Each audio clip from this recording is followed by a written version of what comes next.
네 번째 발표입니다. 우리나라 산성과 의, 승군 그리고 활쏘기 최석규 서울대학교 스포츠과학연구소 연구원님 부탁드립니다. 안녕하세요. 저는 서울대학교 스포츠과학연구소에서 활쏘기 연구를 하고 있습니다. 주제는 이제 우리나라 산성과 의성군 그리고 활쏘기인데요.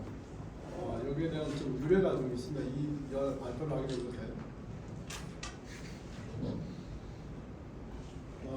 작년이죠. 2022년 12월 4일에 통도사 서울남으로 해서 성파스님을 뵈러 갔습니다. 친견이라고 이렇게 하더라고요.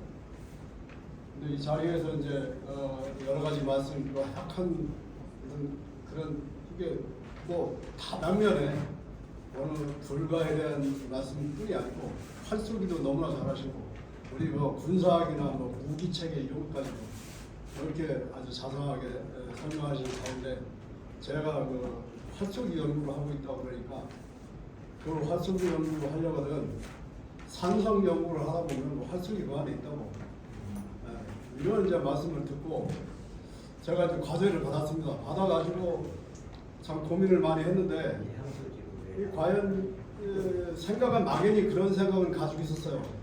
산성 전투에서 말을 타고 뭐 칼 들고 나가서 창 들고 나가서 이게 경사지 돼서 경사지면서 싸울 수는 없으니까 더구나 성을 경계로 하는 싸움에서는 뭔가 이렇게 멀리 보낼 수 있는 것이 필요한 그런 무기가 필요했을 테고 그렇다면 뭐 활쏘기가 당연한 거 아니겠나. 또 그런 것 때문에라도 우리 민족이 활쏘기를 잘한다는 소리로 들었지 않겠는가 이런 생각은 막연히 해왔는데 사실 이제 성파스님께서 과제를 주셔가지고 산성에 관한 이런 내용을 좀 보다 보니까 좀 구체화되는 부분도 있고 그러나 제가 이 연구를 산성 연구를 한 적이 별로 없어서 별로 없다는 게 처음입니다. 그러다 보니까 여러 가지 부족한 면이 많이 있어도 좀 이해를 하고 이렇게 봐주시기 바랍니다. 결국 이제 성파스님 말씀이 이런 거였어요. 우리 문화가 대단히 우수하고 수준이 높다. 그것만큼 확신하는 바가 있다. 전통 문화가 한국 정신 문화의 주축이 되어야 된다. 이런 아주 소신을 가지고 계시더라고요. 그래서 저쪽에 보시면 이게 큰 대붓을 가지고 큰 글씨도 쓰시고 뭐 뒤에 보이는 이거는 저 오칠목으로 이렇게 뿌려서 이게 만든 직접 하신 것이란 말이에요. 자, 그래서 우선 성이라고 하는 이게 산성을 하다 보니까 그러면 성은 과연 어떤 그 자원을 가지고 있을까 한번 봤습니다. 내용은 이렇습니다. 시간상으로 그냥 쭉 한번 읽어보시면 결국은 이거의 그 성자의 본태, 그러니까 자원은 흑토가 있고 성이 있는 거죠. 흙으로 만들어진 거예요. 그러니까 이 성이라는 글자를 시작할 때 이 글자가 생성된 유래를 보면 이게 토성이었다.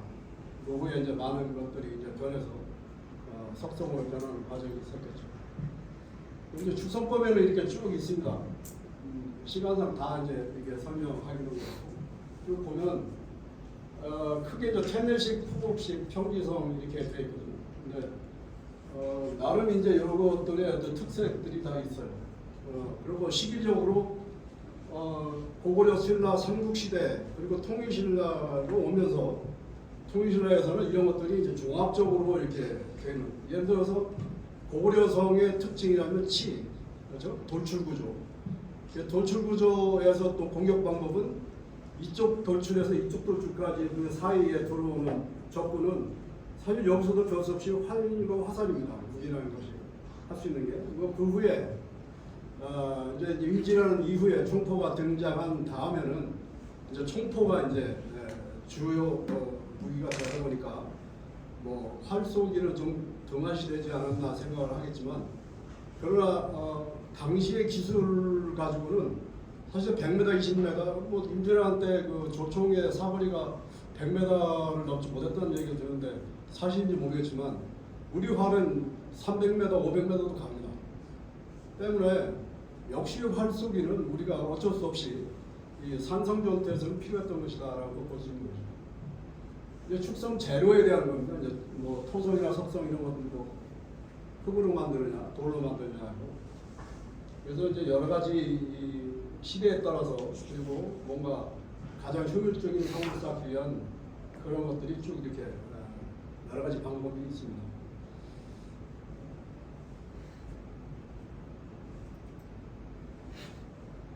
이거는 이제 흑승골 성입니다.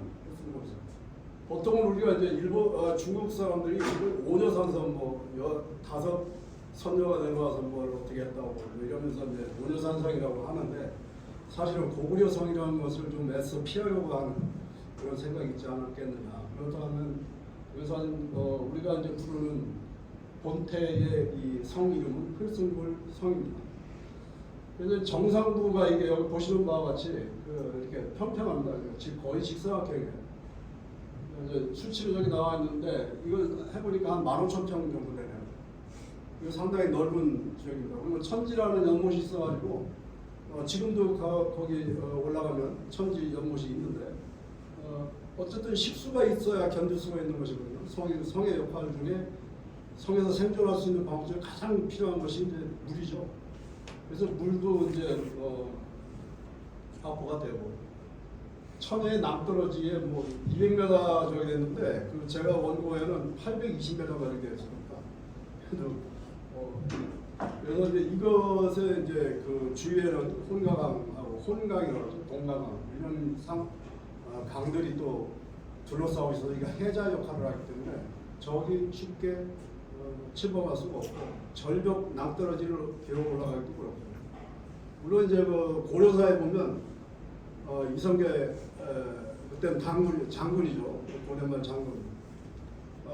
이 난공불락의 요새를 이걸 어떻게 점령을 해야 되는데 방법이 좁은 길밖에 들어갈 수 있는 것이 없고 절벽을 타고 올라가야 되는데 여기서 이제 이성계 장군이 고개를 내밀고 얼굴을 내밀고 있는 적군에 그러니까 오녀산성에 있는 흘성곤성에 있는 그 군사를 이제 쐈는데 왼눈을 고려사에 거기 보면 이성계 장군은 거기 쏘면 왼눈을 맞춥니다. 눈을 맞춥니다. 그래서 거기도 보면 내가 왼눈을 맞췄다.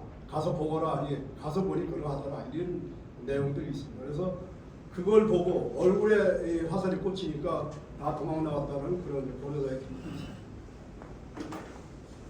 요거는 이제 환도산성이라고 합니다. 아주 험악한 험준한 그 산이 뒤에 배경이 있어요. 대개의 성들은 한쪽은 방비가 편한 쪽으로 만들어 놓고 그런 자리에 앞에 평야지대나 전망이 보이는 그런 데를 나가서 성을 쌓고 이런 방식이었거든요. 그래서 요곳에 이제 이게 산악에 있는 산성이라면 평지성인 국내성이 있습니다. 400여 년간 고구려의 사실 400여 년간 이 혼란한 시대에 국가를 유지하고 왕조를 유지했다는 건 대단한 것이죠. 그래서 이 평지성인 국내성과 요거의 피난처, 유사비에 피난할 수 있는 환도성이 이렇게 2.5km 정도 그림을 그리면 이거예요. 거리가 2.5km 정도니까 상당히 가까운 거죠. 그래서 이렇게 산성과 평지성이 같이 혼합을 이루는 형태를 볼 수가 있습니다. 이건 이제 고구려성의 독특한 구조, 돌출 구조의 층입니다. 그래서 요게 또 요 다음에 사진이 이쪽 속 들어온 부분, 그죠?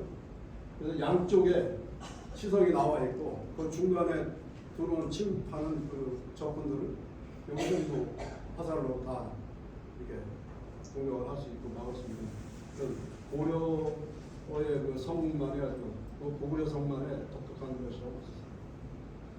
그리고 한성백제, 백제는 한성백제와 웅진백제와 사비백제 이렇게 도읍이 세 번을 옮겨야 되는데 이 한성백제는 토성입니다. 토성. 이게 풍납토성과 목촌토성을 이렇게 보여주는데 한강과 이제 한강의 지천에 이렇게 위치하기 때문에 사실은 이게 홍수관하고 이제 범람하게 되면 석축으로 쌓은 거, 돌로 쌓은 거 이런 거는 물에는 견딜 수가 없죠.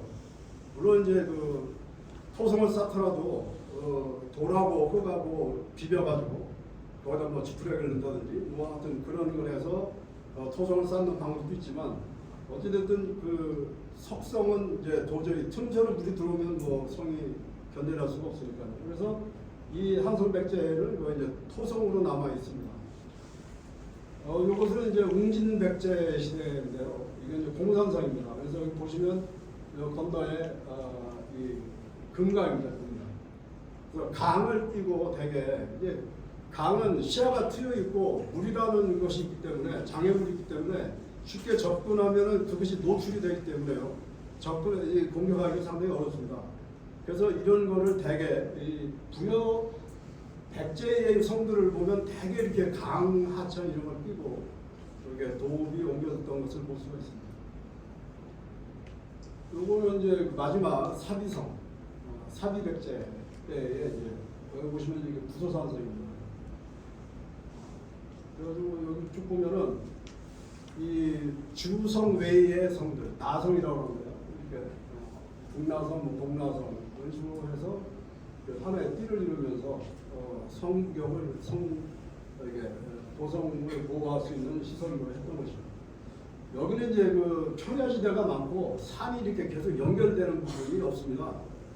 지금도 마찬가지, 뭐 예전에도 지금은 뭐 더더구나 아직 개발이 많이 돼서 그런데 이 굉장히 산이 얕막하고 그렇기 때문에 이게 쉽게 공격하기도 쉽고 험준한 산악이 아니라서요.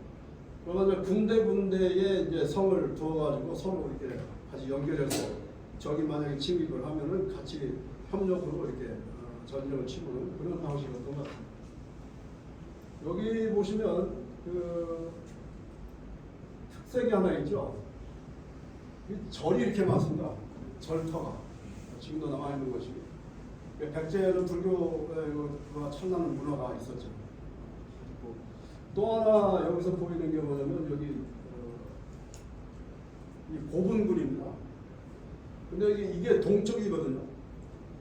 동쪽이라서 제가 이걸 보고서는 이런 생각을 했어요. 이게 맞는지 모르겠지만 조선의 그 종묘 사직이죠. 종묘는 동쪽에 있고 사직단은 서쪽에 있습니다. 저 경복궁을 중심으로.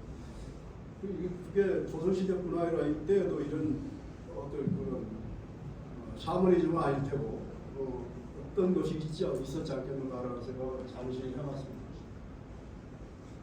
부소산성의 구조는 이렇습니다. 이게 이 원내가 원이 이제 산의 바닥 밑바닥이라고 하면 중턱쯤에 가지고 이제 성곽을 조성을 해서 이게 퇴매식하고 포곡식의 그 성곽이 있는데 여기는 퇴매식 그러니까 이 머리띠 뭐 시루식이라고 하고 머리띠처럼 이렇게 돌려낸다고 산을 그런 그 성이 아니었나 이렇게 생각이 듭니다. 자, 이 성은 이제 그 신라 통일의 전진 기지였던 그 삼년산성입니다. 삼년산성은 3,000명의 군사가 3년 동안 이 성을 구축했다고 해서 그래서 3년산성이라고 한답니다. 굉장히 정교하게 깔끔한 모습을 볼 수 있습니다. 그러나 성이 이렇게 반듯한 게 아니라 이게 굴곡이 들어있죠. 약간의 이런 부분은 이제 치 형태의 그런 모습도 볼 수가 있고요. 이제 신라는 상당히 이제 통일신라 시대에 오면은 이제 삼국시대를 통일했으니까 그러한 문화나 문물이 전부 이제 혼재돼가지고 좀 더 이제 많이 발전된 상황을 그런 것이 이제 성곽에서 나타나는데 이렇게 이제 내탑에 주하고 내외 협축의 방법으로 이렇게 싼 그 성곽들이 나타나는 거죠. 여기서 이제 하나 특출한 것은 이게 쐐기형 돌못인데요. 이 기단을 이게 성곽의 기단을 단단히 하기 위해서 저렇게 쐐기를 박았습니다. 그런데 이거는 현대식으로 요거 말고도 이제 정자, 우물정자식으로 이렇게 쌓는 방법이 있고 이런 것들은 사실 내진 설계, 현대 건축에서 내진 설계와 같다는 그런 얘기도 듣고 있고 그런 평도 하고 있는 그런 쐐기형 돌못을 볼 수가 있습니다. 그만큼 이제 이 신라의 성곽은 상당히 정교하고 또 과학적인 그런 기술들이 접합된 그런 성이라고 볼 수가 있습니다. 이제 산성은 이제 변화를 겪게 됩니다.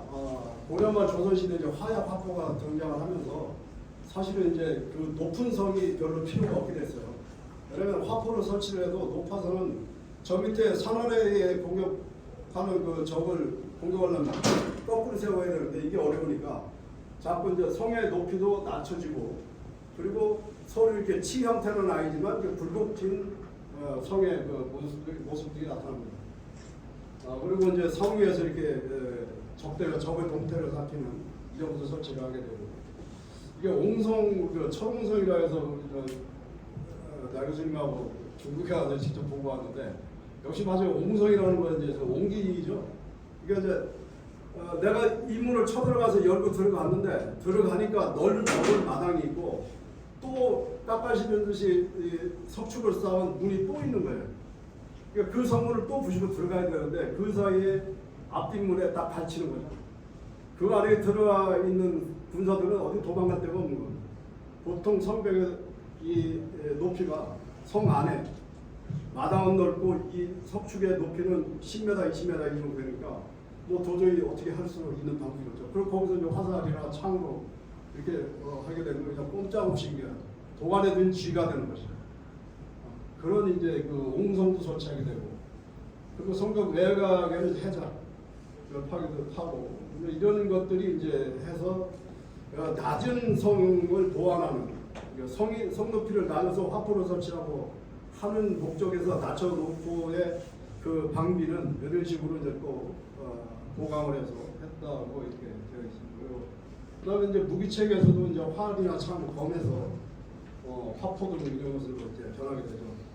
그럼에도 아까 말씀드렸지만 이때의 화포라든지 이런 것들의 성능이 그렇게 뭐 200m, 300m 나가고 20km 나가고 지금 아직 미사일이 뭐 수백 킬로 나가는 그런 상황이 아니기 때문에 결국은 멀리 쏠 수 있는, 멀리 공격하고 할 수 있는 이런 화살의 활과 화살의 효용성 계속 유지가 됐다. 그래서 산성전투의 효용성은 그런 겁니다. 이게 이제 사실은 제가 이제 마지막으로 이제 드리고 싶은 말씀이 이 발표를 준비하는 게 성파생님에 의해서 됐다고 하지만 사실은 그 성파생님을 만나러 갔던 목적이 우리 화석이가 문화재가 됐으니 불교계에서 좀 어떻게 이거를 좀 수용을 해서 그 절터는 절은 상당히 넓은 터를 가지고 있지 않습니까? 그래서 그런데 활터 만들기도 좋고 또 불자들도 많기 때문에 이제 그런 부분을 우리가 좀 불교와의 관계를 좀 잘해서 이걸 좀 우리 화수를 좀 더 보호하는 쪽으로 가면 좋겠다라는 그 말씀을 드리려고 갔던 거기 때문에 제가 전체적으로 이 원고도 사실은 의승군이라든지 이런 것들이 이게 불교와 관련된 부분에서 어떻게 하면 활쏘기를 여기다가 좀 접목을 시키고 우리 화족 속에 쏘는 것을 승려들이 좀 할 수 있는 걸 보면 좋겠습니다라는 그런 부탁을 하기 위해서 이제 이 시작이 된 것이기 때문에 근데 이제 동국대 그쪽에 있는 장수당 공원에 가면 삼명대사의 이 기단, 동상 기단에 보면 이렇게 승군들이 활을 당기는 모습을 해놨어요. 이건 분명히 연관성이 있는 것이고 소림사에서 지금 이런 것을 하고 있습니다. 성공대라고 해서 이런 것도 중국에서 하고 있으니 우리 불교계에서도 좀 관심을 가져달라 이런 것입니다. 그래서 여기에 이제 대충 제가 하고 싶은 말을 좀 썼습니다. 근데 사실은 이게 무슨 스님들 계신 데 가서 이런 발표를 하면 이게 좀 되겠지만 좀 생소하시더라도 좀 안에 말씀드린 대로 이 화수기는 굉장히 중요한 우리 전통문화 유산이고 이것을 다방면에 이렇게 전파하고 그것이 우리 문화라는 것을 우리 스스로가 아끼지 않으면 뭐 무슨 의미가 있겠습니까? 세계화시키면 뭐하고 유네스코에 등재하면 뭐겠습니까? 우리가 그것을 향유하고 즐기고 후손에게 물려줄 어떤 개선할 수 있는 방안을 찾아서 서로 노력하는 것이 더 중요하지 않나 생각합니다. 이상으로 마치겠습니다. 고맙습니다.